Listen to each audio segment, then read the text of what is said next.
buenos días. El día de hoy vamos a informar al pueblo de México que este año hemos decidido declararlo en homenaje a Emiliano Zapata. El gobierno de la República ha decidido que este año se dedique a recordar la gesta histórica que encabezó Emiliano Zapata Salazar. Toda la papelería del gobierno va a llevar el nombre de Emiliano Zapata y el mejor homenaje, desde luego, que se le va a rendir es que el gobierno surgido del pueblo mediante elecciones democráticas, como no se había visto en mucho tiempo, va a dar respuesta a las demandas de los mexicanos. Sobre todo, va a atender a la gente más humilde. Se va a llevar a la práctica el criterio de que por el bien de todos, primero los pobres. Ayer comenzamos con el programa de apoyo a los jóvenes. Se van a contratar 2.600.000 jóvenes para que trabajen de aprendices en comercios, en fábricas, empresas, en organizaciones prestadoras de servicios, en el campo, en la ciudad, y se les va a pagar mientras se capacitan 3.600 pesos mensuales. Se autorizó para iniciar este programa una inversión de 44.000 millones de pesos. Ya los jóvenes no van a ser marginados, discriminados, van a tener garantizado el derecho al estudio, el derecho al trabajo. Hoy vamos a estar en una de las regiones más pobres de México, en Tlapa, Guerrero, en la montaña, y vamos hoy a iniciar el programa de pensión para personas con discapacidad. Se va a apoyar a 1 millón de personas con discapacidad. Van a recibir una pensión mensual, 1.274 pesos mensuales a discapacitados. Todas las niñas y todos los niños pobres con discapacidad van a recibir este apoyo. Y hoy inicia ese programa, voy a estar presente en Tlapa, Guerrero. Mañana vamos a Ayala para firmar el acuerdo, la declaratoria de que este año se dedica a Emiliano Zapata Salazar, y pasado mañana en Valle de Chalco inicia el apoyo a adultos mayores que van a recibir el doble de lo que se les entregaba. Ya no van a ser 1.200 pesos cada 2 meses, van a ser 1,200 pesos cada mes para todos los adultos mayores de México. Alrededor de 8 millones de adultos mayores. Y se va a incluir, porque no estaban considerados, no eran tomados en cuenta, pensionados del ISSSTE y del Seguro, que también van a recibir este apoyo.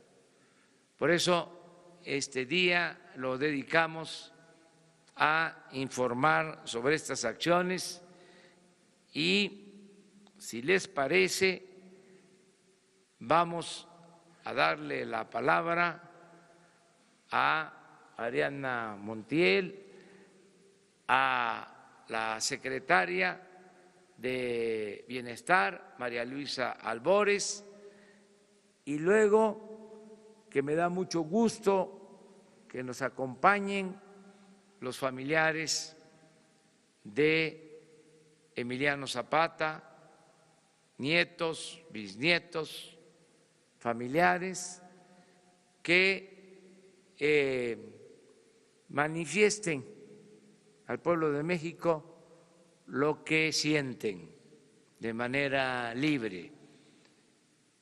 Ya cuando terminemos, entonces se abre, como siempre lo hacemos, la sesión de preguntas y respuestas de los compañeros de los medios de información, mujeres y hombres. Pues vamos a empezar con el programa de la pensión a personas con discapacidad.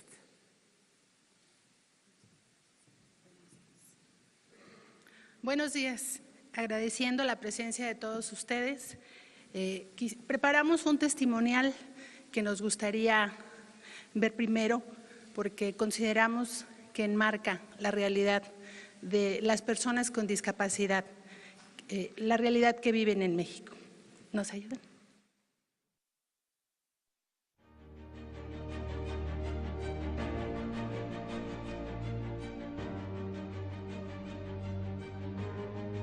Cuando nació, ingirió líquido amniótico y eso le dañó su cerebro. Detectaron que tiene un derrame cerebral. La discapacidad que tiene Marisol es retraso psicomotor.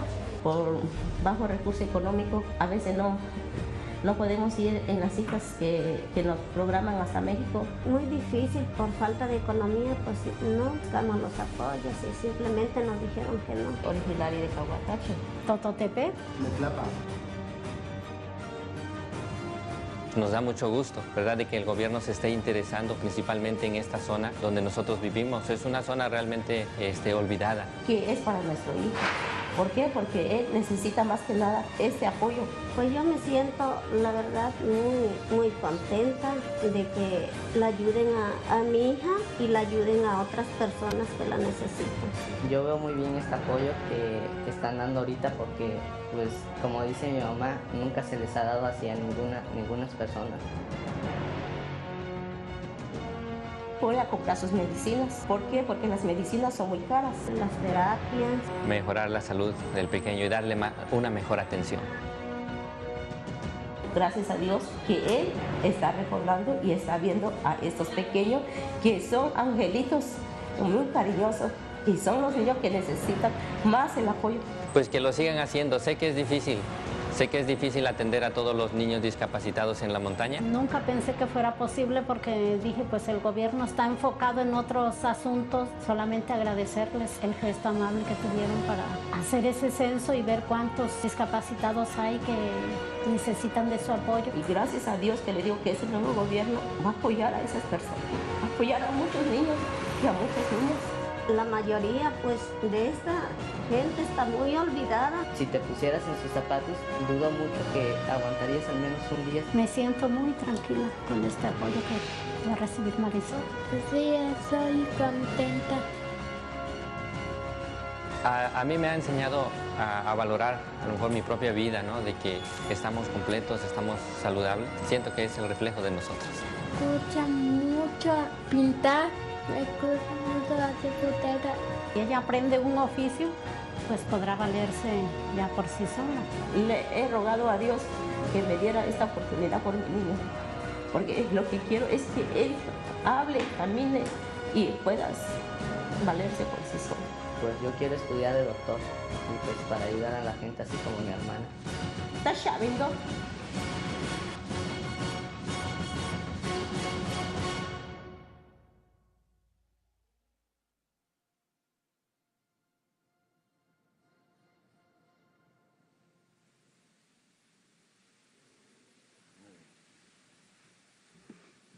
Como veremos, el contexto de las personas con discapacidad en México hasta ahora han vivido un esquema de exclusión.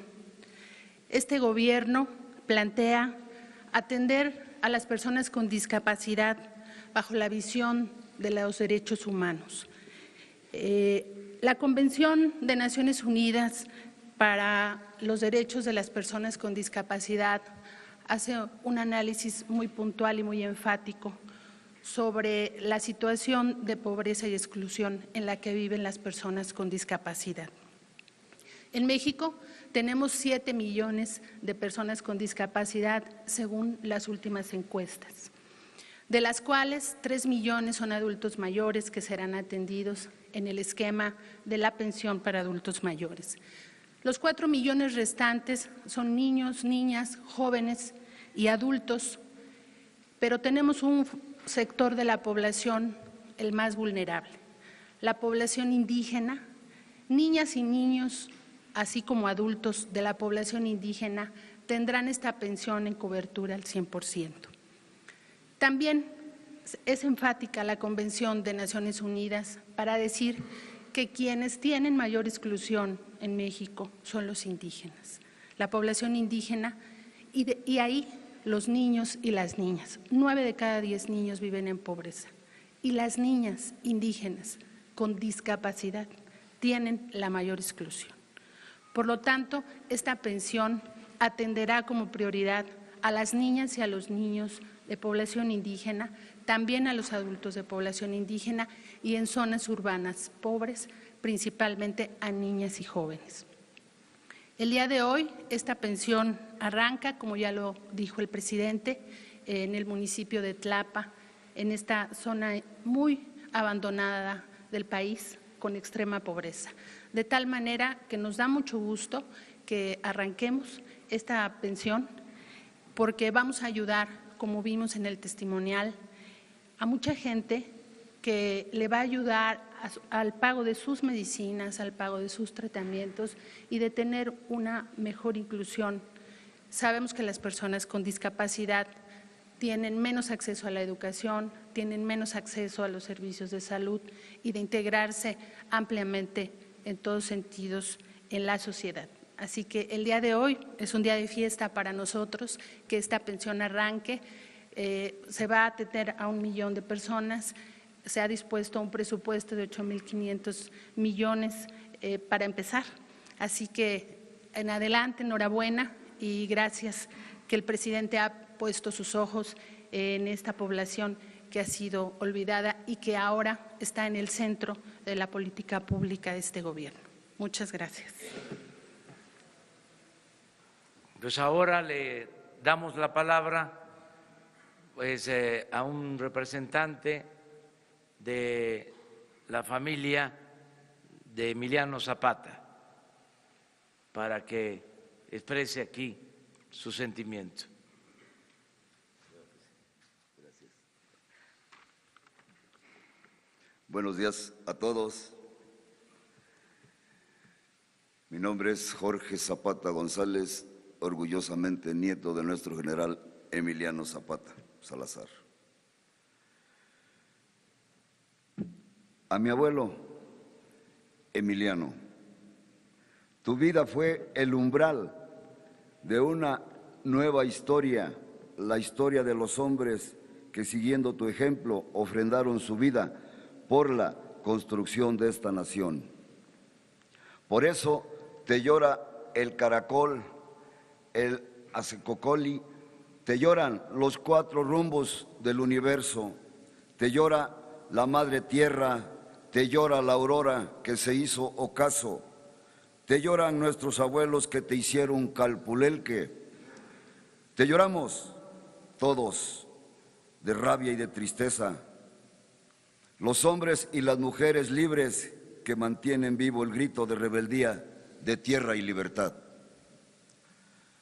Mi general Emiliano Zapata Salazar, recordamos que el 6 de diciembre de 1914 estuviste en este lugar, en este Palacio Nacional, tomando el poder de manera simbólica. Te recordamos por tu generosidad al rechazo sentarte en la silla presidencial que te propuso el general Francisco Villa, porque representaba aquello contra lo que luchabas, la pobreza, la injusticia y el abuso de poder. Y le contestaste, gracias mi general Villa, pero yo no me puedo sentar en esa silla porque está embrujada y quien se sienta ahí pierde la razón y pierde el sentido de quien lo trajo aquí. Sabemos, mi general Zapata, que no rechazaste la silla por falta de claridad en tus ideales. Esos ideales siguen vigentes. La rechazaste porque el pueblo te dio un mandato. Obedeciendo, esa fue tu causa. Tú no necesitabas esa silla. En esa causa, millones de mexicanos estamos comprometidos esperando que esto suceda. Y hoy en este lugar estamos con el hombre que puede representar esos anhelos. La esperanza de las cosas pueden ser diferentes. Tus ideales plasmados en el Plan de Ayala como bandera de la resistencia popular, como aspiración de los pueblos originarios, como legítimo derecho a nuestras tierras, montes y aguas, no se han concretado. Por eso México tiene una deuda pendiente con los indígenas y los campesinos, pero estamos convencidos de que serán reivindicados por este gobierno. Gracias, Andrés Manuel López Obrador, presidente de la República Mexicana. Gracias, presidente, por abrir estas puertas de Palacio Nacional a la causa zapatista. Con esto le hace justicia a un gran héroe de la Revolución Mexicana, que pensaba que otro México era posible. Hoy venimos contigo, Andrés Manuel, a conmemorar el centenario luctuoso del cobarde asesinato del general Emiliano Zapata, ordenado por Venustiano Carranza y ejecutado por el cobarde traidor Jesús Guajardo. Por fin, el pueblo de México y su conciencia crítica ha despertado y vamos juntos con usted a reconstruir México, que nos lo entregan desangrado, desgarrado, con miles de desaparecidos, saqueado por la corrupción a todos los niveles. Un México al que le han querido quitar la esperanza que hoy tenemos.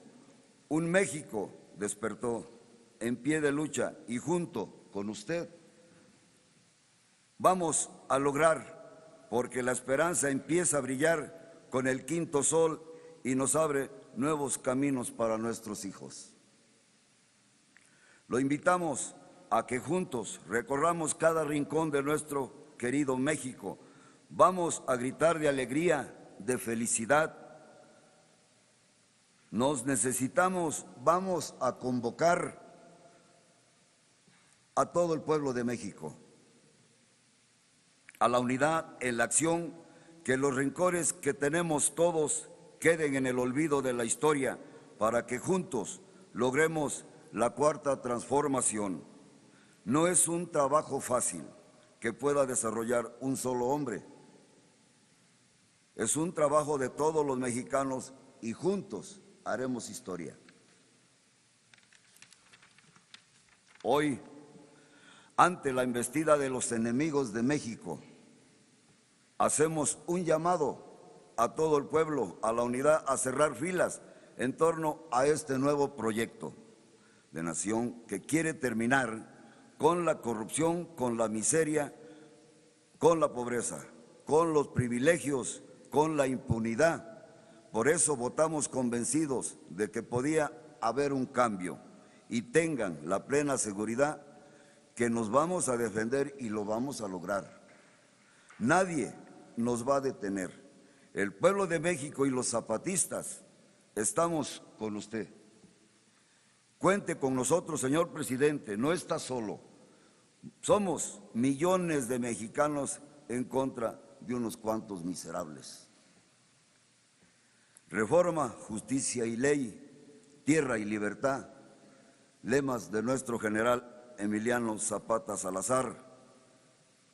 ¡Viva mi general Emiliano Zapata Salazar! ¡Viva! ¡Viva Andrés Manuel López Obrador! ¡Viva! ¡Viva México! ¡Viva! ¡Viva México! ¡Viva! ¡Viva México, cabrones!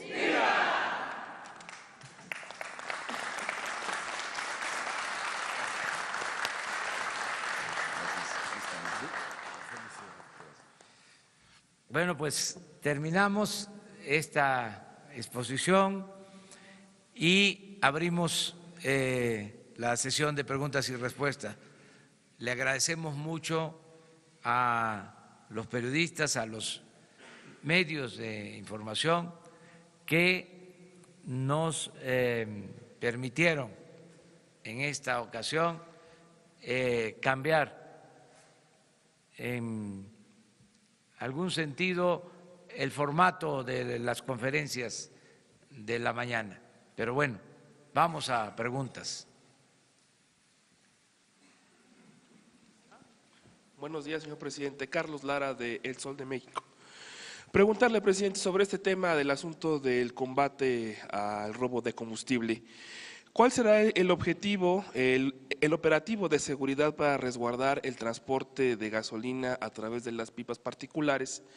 ¿Y cuántos elementos y de qué corporaciones serán los encargados de esta seguridad? Muchas gracias por su respuesta, presidente. Sí, estamos operando en este plan para evitar el robo de combustible, terminar con el huachicoleo por el daño que ha causado a la sociedad y a la nación. No hay que dejar de tener en cuenta que se robaron el año pasado más de 60,000 millones de pesos, que crearon a través de los años, por la impunidad,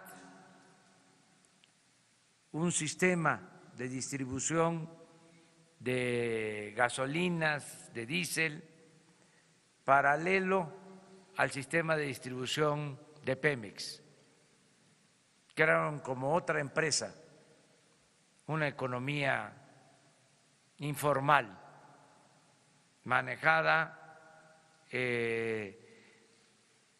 cuando menos con la complacencia, tolerancia de las autoridades. Y esto se está combatiendo porque no se puede permitir la corrupción. Se acabó la corrupción y la impunidad. Se están utilizando elementos de la Policía Federal, de la Policía Militar y de la Policía Naval para resguardar los ductos. Ayer hablaba yo que hay 1,600 kilómetros de ductos estratégicos por los que se transportan alrededor de 400,000 barriles diarios de gasolinas. Y esos 6 ductos son los más afectados, son los que tienen redes alternas, son los que ordeñan más y en algunos casos de manera deliberada los rompen, hay sabotaje. Eso está sucediendo en estos últimos días en el ducto de Tuxpan a Azcapotzalco.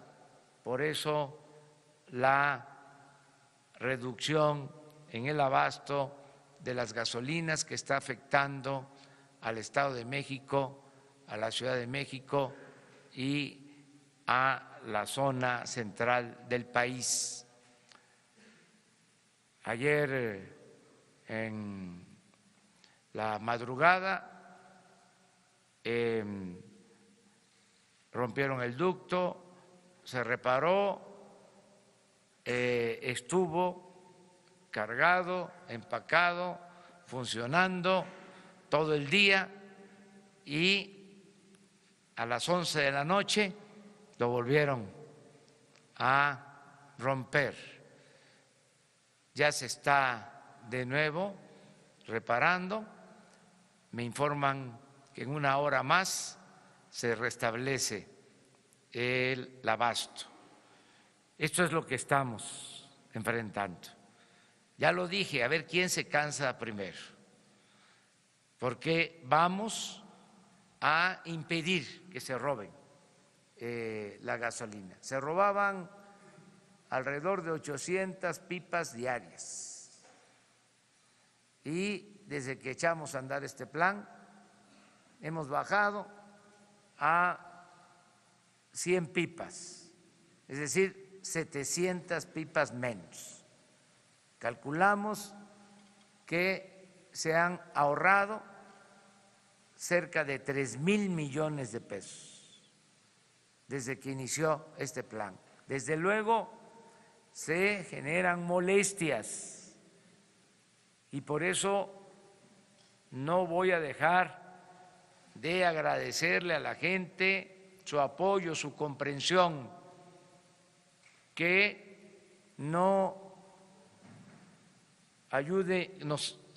ayuden como lo están haciendo para que no haya psicosis, que no haya miedo, que se tenga muy presente que hay gasolina suficiente en el país y diésel y turbocina suficiente, que es un asunto nada más de distribución, que ya estaba montado este sistema de abasto alterno y al momento de que se impide, pues genera estos reacomodos, pero ya estamos utilizando pipas, muchas pipas, los transportistas están ayudando para normalizar el abasto, con la vigilancia, tanto en ductos como en la transportación de elementos de la Policía Federal, de la Marina y del Ejército. Los elementos que se tienen, presidente. Alrededor de 4,000 elementos, pero desde ayer y hoy, de manera muy especial, empiezan vigilancia en helicópteros de la Fuerza Aérea en todos los ductos y se están creando bases especiales cada determinada distancia y estoy llamando a la gente, al pueblo, a los ciudadanos, a que nos ayuden por donde pasan los ductos, en comunidades, en ejidos, en pueblos, en municipios, que nos ayuden que nos apoyen, que si en alguna ocasión o por circunstancias se quedaban callados, incluso por las mismas circunstancias de que no había ingresos, de que no había trabajo, participaban en estas actividades ilícitas, ya no hay necesidad de que ningún mexicano se vea obligado a robar, porque va a haber trabajo. Todo el que no tenga empleo va a ser contratado. Por eso hablaba yo del programa de los jóvenes.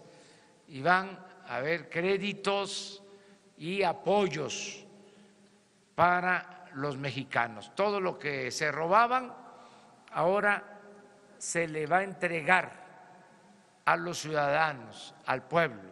Por eso no hay ninguna justificación para que se cometan estos ilícitos, el robo de combustible. Antes se decía, es que los de arriba roban, ¿y por qué no vamos nosotros a hacer lo mismo? Pues ya no, ya cambió, ya hay autoridad moral en el gobierno y por eso le pido a la gente que nos ayude para que se vaya normalizando esta situación que se padece en la actualidad en algunas partes del país.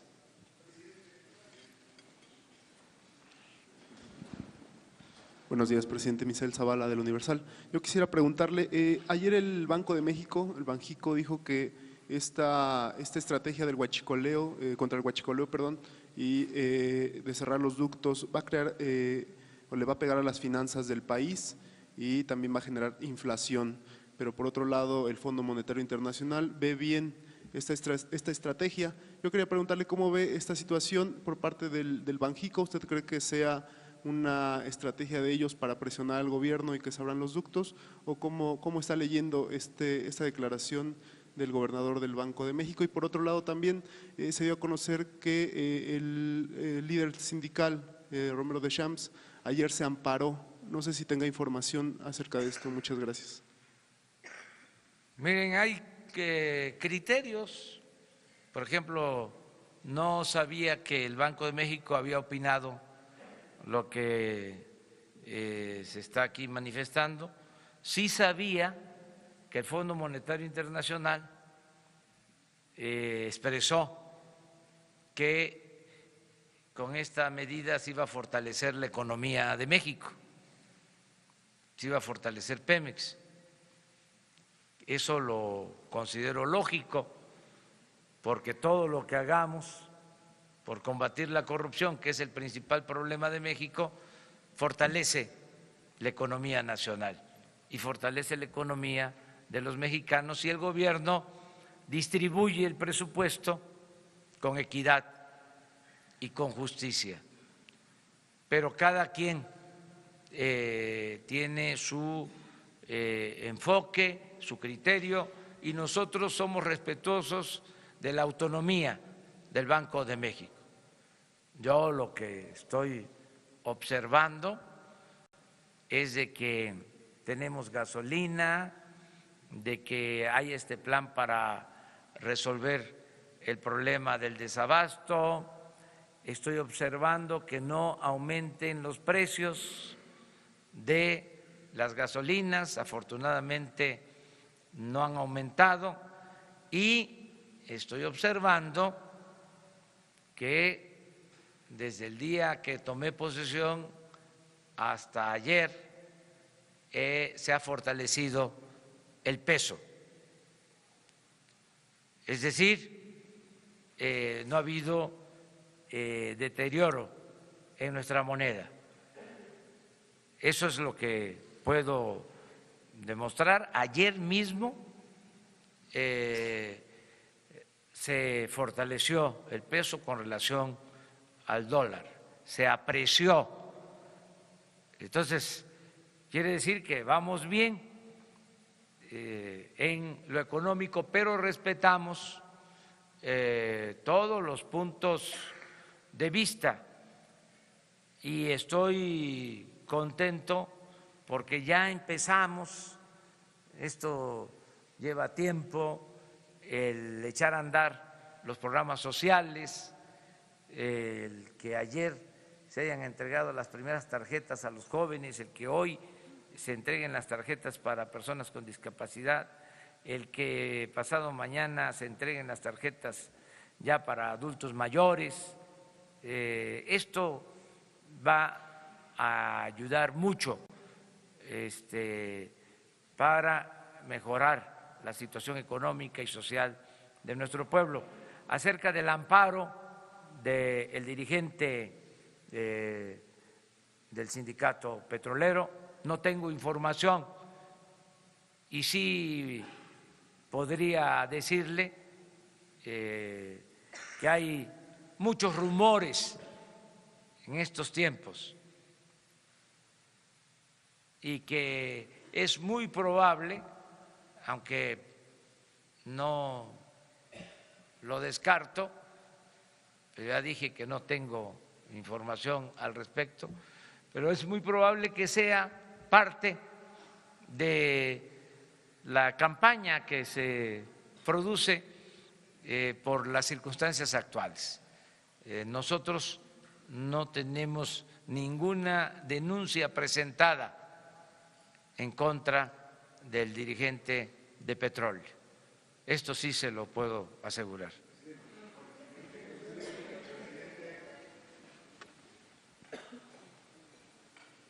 ¿Sí?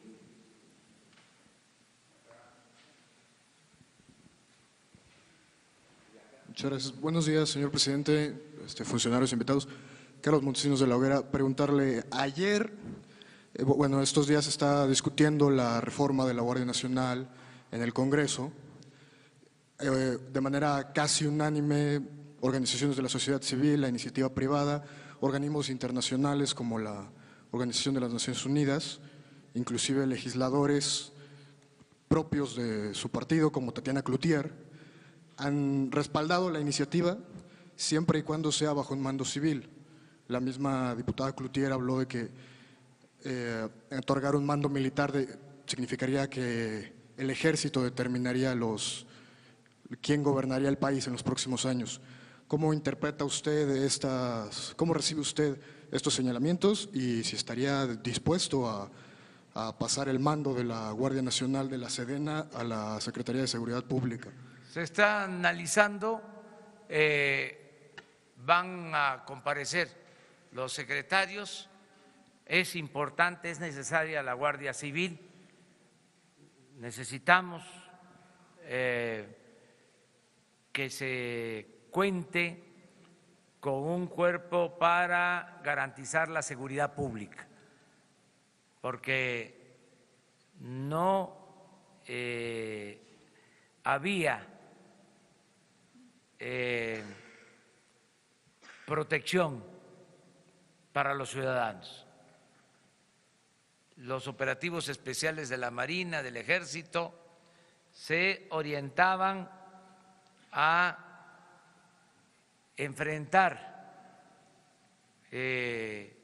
a lo que se llama crimen organizado y no se protegía a los ciudadanos.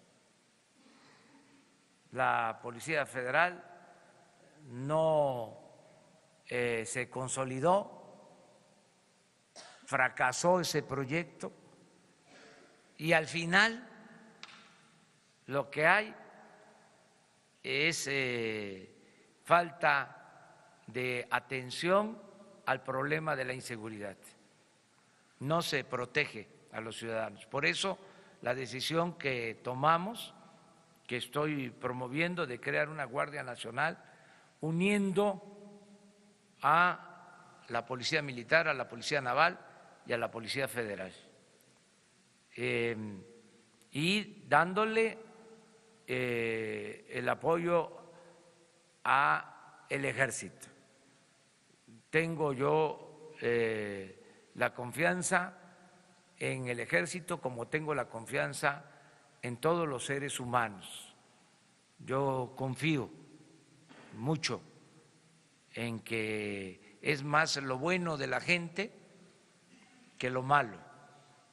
Pueden decir que soy un idealista, que soy un ingenuo, pero creo en la gente. Y hay soldados que son del pueblo. El soldado es pueblo uniformado. Son hijos de campesinos, los soldados, hijos de obreros, que no se les puede descalificar. En los momentos más difíciles, cuando el militarismo, cuando la represión durante el movimiento zapatista, habían 2 generales que pertenecían al mismo ejército, pero con actitudes distintas. Huerta, que fue a los pueblos de Morelos a combatir el zapatismo, y el general Felipe Ángeles, muy distinto. Ahora, después de que surge este nuevo ejército, luego del asesinato cobarde también del presidente Madero, este nuevo ejército se alimenta de la gente del pueblo. Y yo les estoy pidiendo a los soldados, a los marinos, que nos ayuden para que haya seguridad, porque son muchos los homicidios, muchos los robos, secuestros, y no hay seguridad. Entonces necesitamos esta Guardia Nacional con el compromiso de que no va a haber represión. El presidente de México, que es el comandante supremo de las Fuerzas Armadas, nunca va a dar la orden de reprimir al pueblo. Entonces necesitamos esta Guardia Nacional y ya se va a ir explicando para que se acepte la propuesta que hemos hecho de reforma a la Constitución. A ver, pero vamos a, miren, tenemos un periodista destacadísimo que nos acompaña en esta ocasión. Vamos a darle la palabra y le... Es la entrevista número 42 que hago con usted, pero es la primera ya como presidente, así que por lo pronto un abrazo, aunque sea a la distancia. Gracias, ya como presidente de la República. Independientemente de la distribución y de las pipas y del día a día, si usted ha establecido el combate al huachicoleo como una de sus prioridades, quiere decir que estamos hablando de un problema obvio de dimensión nacional y un problema también de crimen organizado, que por definición incluye connivencia y complicidad de los gobiernos en turno al más alto nivel. La pregunta es si algún día vamos a conocer a los huachicoleros, pero no a los que pican los ductos, sino a los huachicoleros de a de veras, los huachicoleros de cuello blanco de este país, que tanto han sangrado las venas abiertas recordando lo que decía algún gran pensador del país. Esto por un lado, y por el otro, si su equipo, si su propio gobierno está pendiente de evitar que variables amenazas de las que se está hablando, como de pérdidas económicas gigantescas, inflación que ya se mencionaba, o incluso pérdidas de empleos, para evitar que este combate tenga efectos negativos para lo que se está buscando, señor presidente.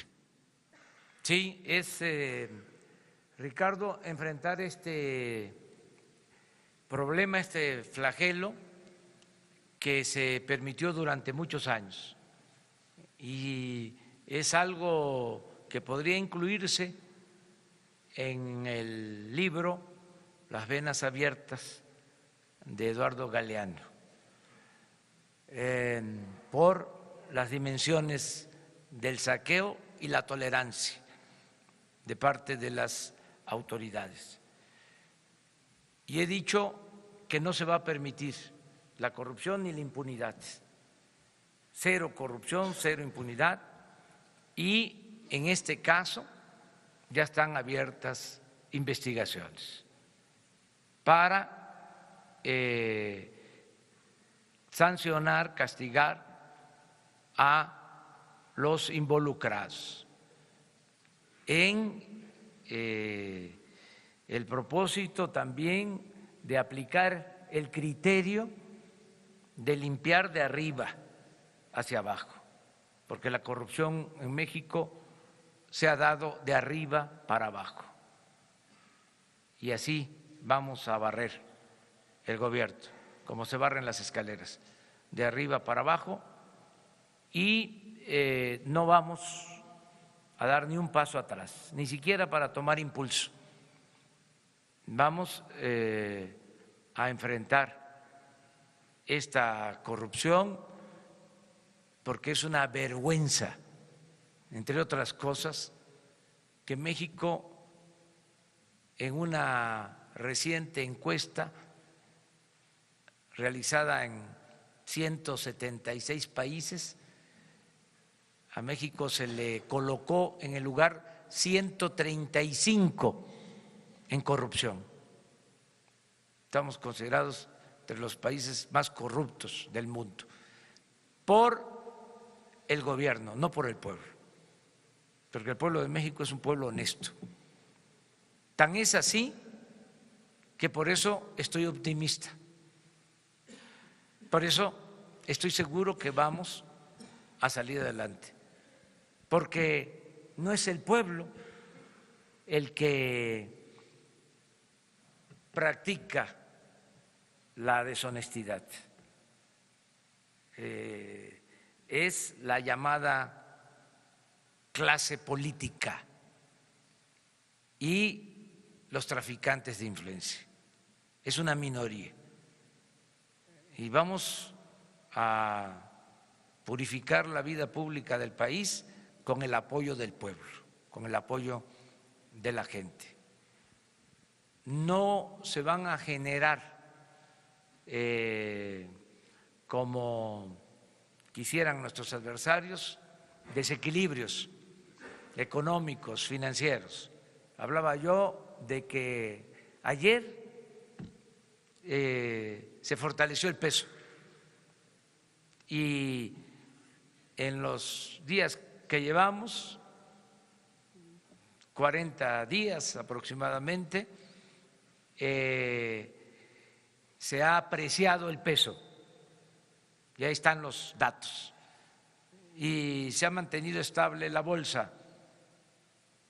Y acabo de ver información de que está considerado México entre los países más seguros para la inversión. Todo esto por la confianza que da el gobierno y por la decisión de no permitir la corrupción, que haya un auténtico Estado de Derecho en el país, porque lo que había era un estado de chueco. Entonces vamos a poner orden y creo yo que las cosas van a mejorar. Le aprecio su respuesta, señor presidente.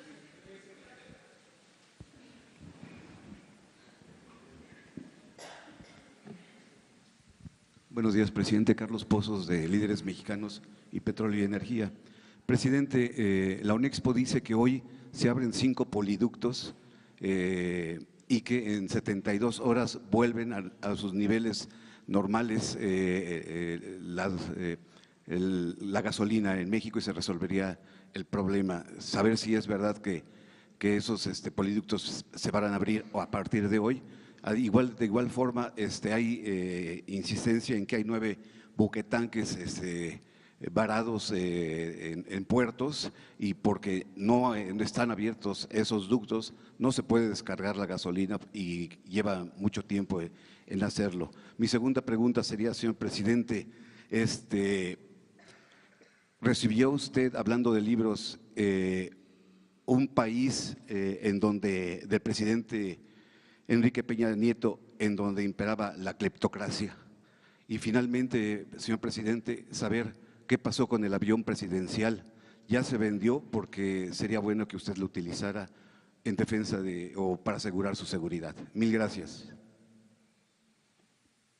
Bueno, la tendencia es a que se va a normalizar el abasto. No quiero decir cuándo, porque no quiero fallarle a la gente. Decirles de que estamos trabajando para normalizar el abasto lo más pronto posible. No va a mantenerse esta situación por mucho tiempo. Tenemos gasolina suficiente. Acerca de los buquetanques, sí están en espera, porque tenemos que estar recibiendo gasolina diariamente de un considerable número de buquetanques. Yo solo recuerdo que desgraciadamente se están comprando 600,000 barriles diarios. Consumimos 800,000 barriles. Producimos 200,000. Se compran 600,000 barriles. Entonces, constantemente están entrando barcos a todas las terminales marítimas. Es un reporte que tengo diario. Por eso digo, no tenemos problema de falta de gasolinas. Tenemos gasolina para mucho tiempo. Es un asunto de distribución al interior del país por el sabotaje en los ductos al tomarse la decisión de no permitir el robo de combustible. Eso es lo que puedo decir. Acerca del avión presidencial, ya se fue, está en California. Yo no lo voy a usar. Yo voy ahora a Tlapa, voy a hacer como 5 horas de camino.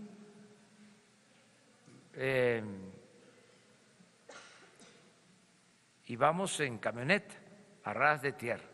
No voy a usar aviones. Es más, vamos a vender toda la flotilla de aviones y de helicópteros de gobierno. O sea, ya eso se termina. Ayer tuve una reunión con el secretario de Comunicaciones, con el secretario de la Defensa, con el secretario de Marina, con funcionarios de Hacienda, porque están disponibles para venta alrededor de 80 aviones que usaban funcionarios y helicópteros de lujo. Y estamos pensando que va a haber una feria en el aeropuerto de Santa Lucía para exhibir estos aviones y convocar a los compradores del mundo a que los adquieran. Y vamos a obtener un dinero que va a ser para beneficio del pueblo.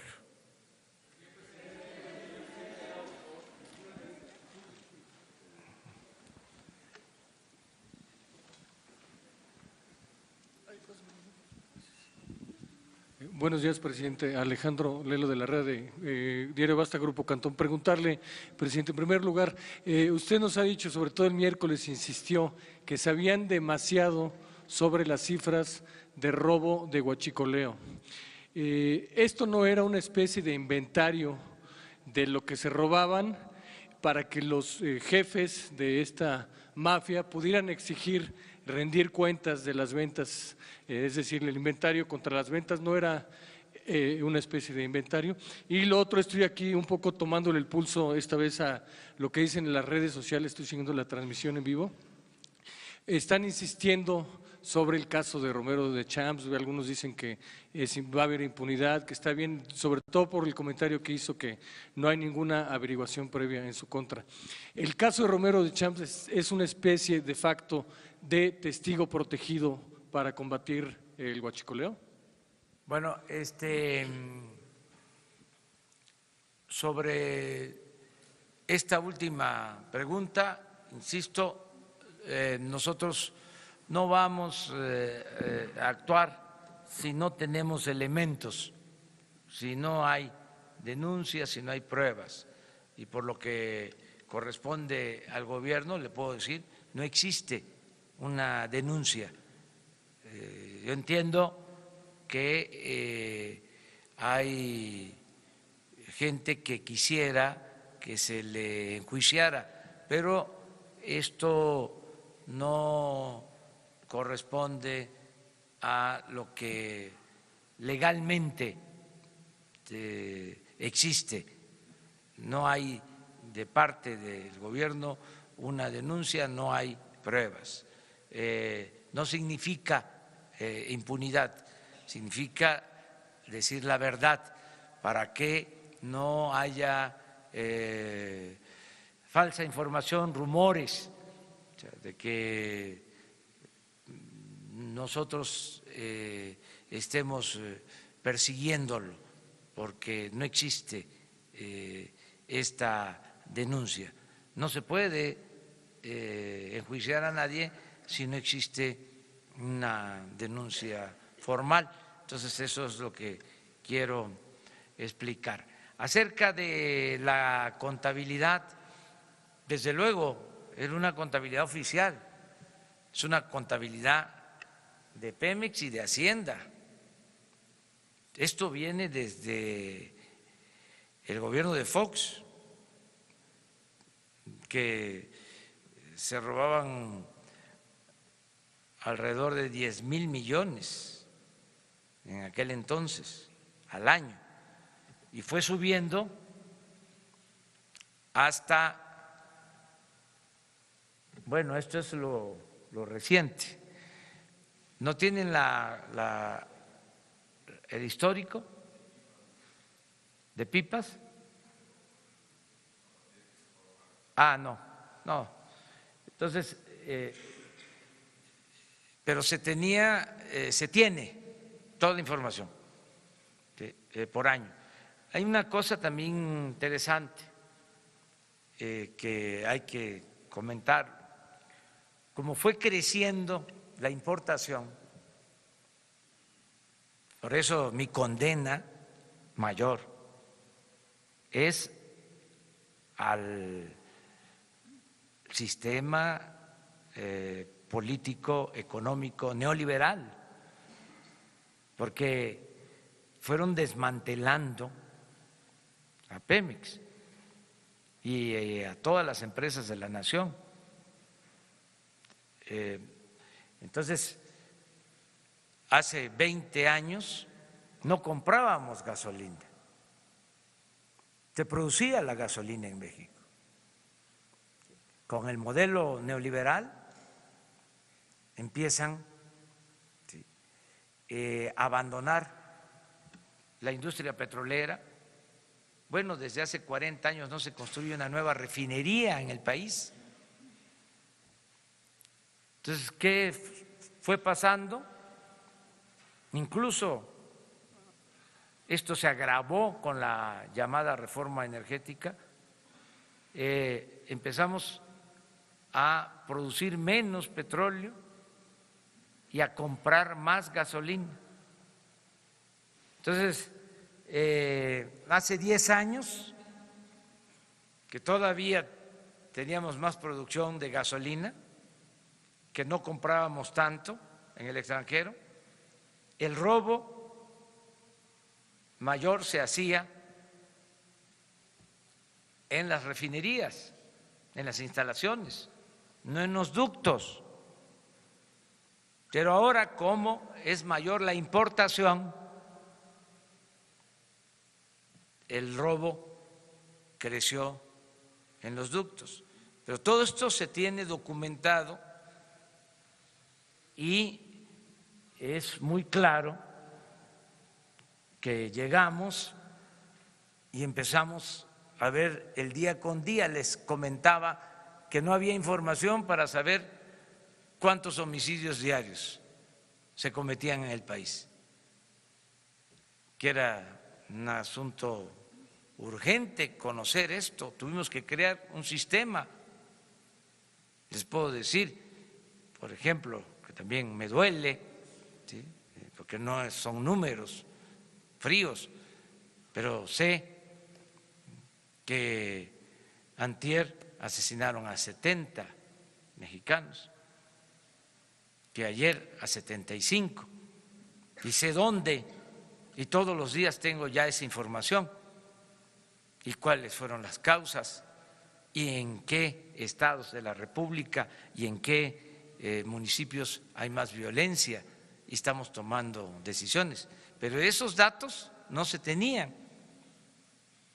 Era una estadística que se daba a conocer cada mes, pero esto sí. A ver, ponme ahora la gráfica. No, la de las barras. Este es diario. Esto se tenía de tiempo atrás. Entonces, imagínense, llego todos los días a la reunión del Gabinete de Seguridad y estoy viendo, y un día veo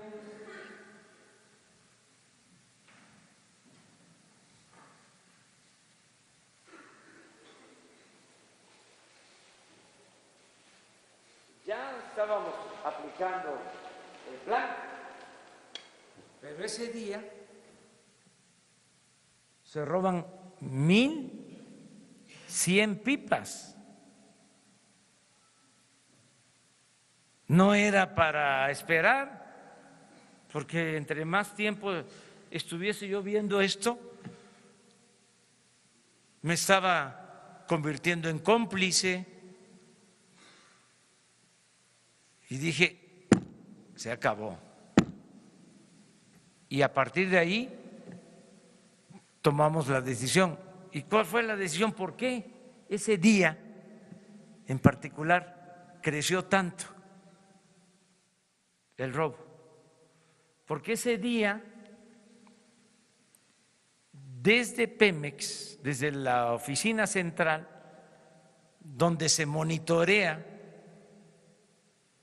cómo se traslada la gasolina por los ductos, y se ve, se puede advertir cómo pierden presión los ductos, en vez de cerrar cuando estaban robándose la gasolina, cuando estaban ordeñando los ductos, mantuvieron abiertos los ductos.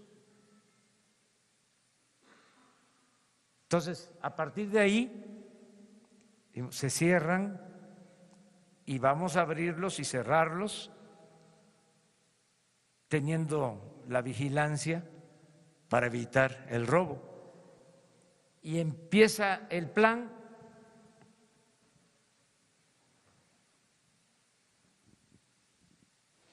Aquí. ¿Qué día es este? 21 de diciembre. 21. Y miren,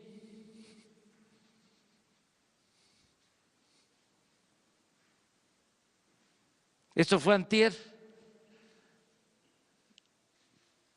por el sabotaje en el ducto de Tuxpan a Azcapotzalco, porque también cuando rompen un ducto, los sensores que se tienen para saber dónde están las fugas dejan de operar, dejan de funcionar. Este es ayer.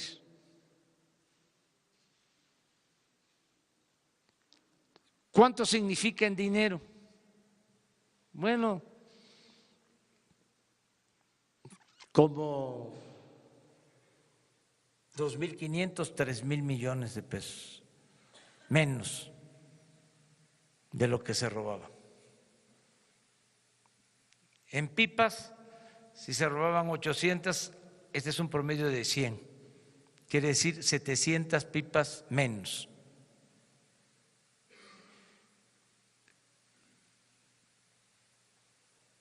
Explico esto porque hay mucha gente haciendo colas en las gasolinerías y con razón pues se desesperan, se fatigan, se molestan, pero les pedimos que nos comprendan que tenemos que resolver este asunto entre todos los mexicanos. Terminamos porque ya se nos fue. Ya les decía, voy hasta Tlapa.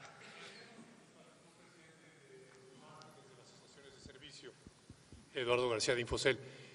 La Comisión Federal de Competencia Económica ha hecho muchos estudios reconociendo que hay grupos, conductas anticompetitivas. ¿Se ha acercado su gobierno a esta dependencia para en conjunto favorecer la competencia y con esto permitir que el precio de la gasolina descienda más para beneficio de los consumidores? Y lo otro es la infraestructura de transporte y almacenaje. Ahora, como usted nos dijo también ayer, se permite que la iniciativa privada pueda realizarla. Hay interés de muchas empresas, Sierra Oil and Gas y Enova, pero no tienen los permisos ni las licencias del gobierno para llevar a cabo estos proyectos de inversión. ¿Su gobierno también tiene esta inclinación de poder darles estos permisos? Gracias. Vamos a revisar todo el sistema. Ya empezamos y vamos a revisar todo el sistema de distribución, porque en efecto se han entregado permisos para importar gasolinas que no se han concretado, que no se han llevado a cabo. Todavía Pemex sigue distribuyendo, comprando, vendiendo el 95% de toda la gasolina y del combustible que se consume en el país. Pero sí estamos revisando todo esto. Una vez que normalicemos, vamos a buscar la forma de tener una distribución eficaz, segura y mantener la competencia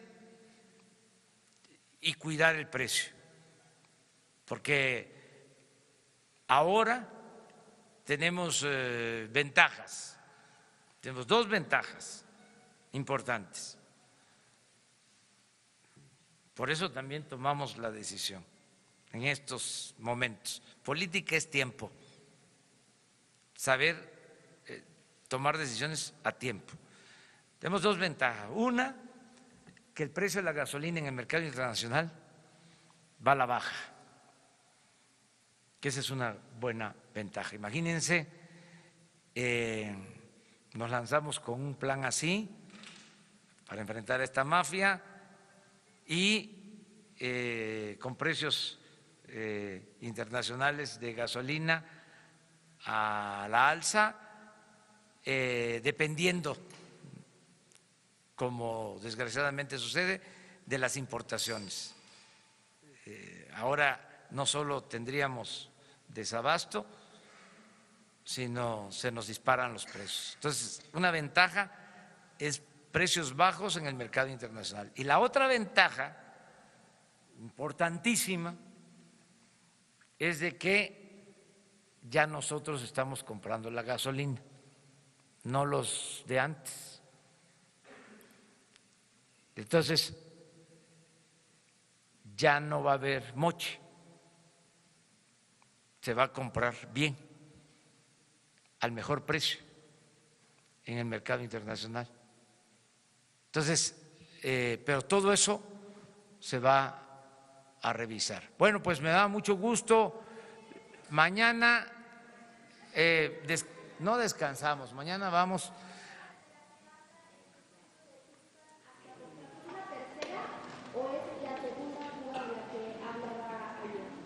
Esta es la tercera.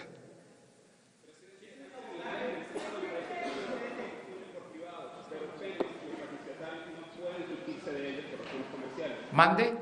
En este momento hay terminales en Jalisco, Guanajuato, San Luis Potosí e Hidalgo que construyeron compañías privadas. Sin embargo, los franquiciatarios de Pemex no pueden sustarse de terceros por razones comerciales. Debido al retraso de suministro, se pudiese permitir que los gasolineros vayan a las industrias privadas para suministrarse en esta coyuntura. Se está pidiendo eso a ellos. Sí. El plan incluye el que si tienen sistemas de transportación se abastezcan de manera directa. Directamente se pudiese, es decir, que pudiesen ir a ExxonMobil o a Kansas City y comprar la gasolina de ellos y saltarse a Pemex. Ya hay permisos otorgados. No se han llevado a cabo por distintas razones, porque no se han ejercido esas concesiones o por falta de permisos, pero es más que nada porque no se han llevado a cabo esas acciones, porque existen las concesiones de importación de gasolinas. Buenos días, presidente. Rocío Jardines de W. Preguntarle su opinión acerca de este grito que lanzó el presidente de Venezuela, Nicolás Maduro, Viva México, en su toma de protesta por el apoyo que pues, se dio de parte de México al no otorgar la firma al Grupo de Lima. Nosotros somos respetuosos también, si me de todos permite, los pueblos y de todos los gobiernos del mundo. Ayer también estuvo en la frontera el presidente Donald Trump, dio a conocer su punto de vista. Hoy escribió un mensaje en su Twitter. Nosotros somos respetuosos de lo que están manifestando gobiernos extranjeros. Hace 2 días tuvimos la reunión con embajadores, con cónsules de México en el extranjero y les recordé lo que establece el artículo 89 de la Constitución, el principio de autodeterminación de los pueblos y de no intervención, que busquemos la amistad con todos los gobiernos y todos los pueblos del mundo. Entonces, como está en la Constitución, pero que además así lo creo, porque soy juarista y sé en qué contexto pronunció Juárez la frase célebre de que entre los individuos como entre las naciones el respeto al derecho ajeno es la paz. Muchas gracias. Señor presidente.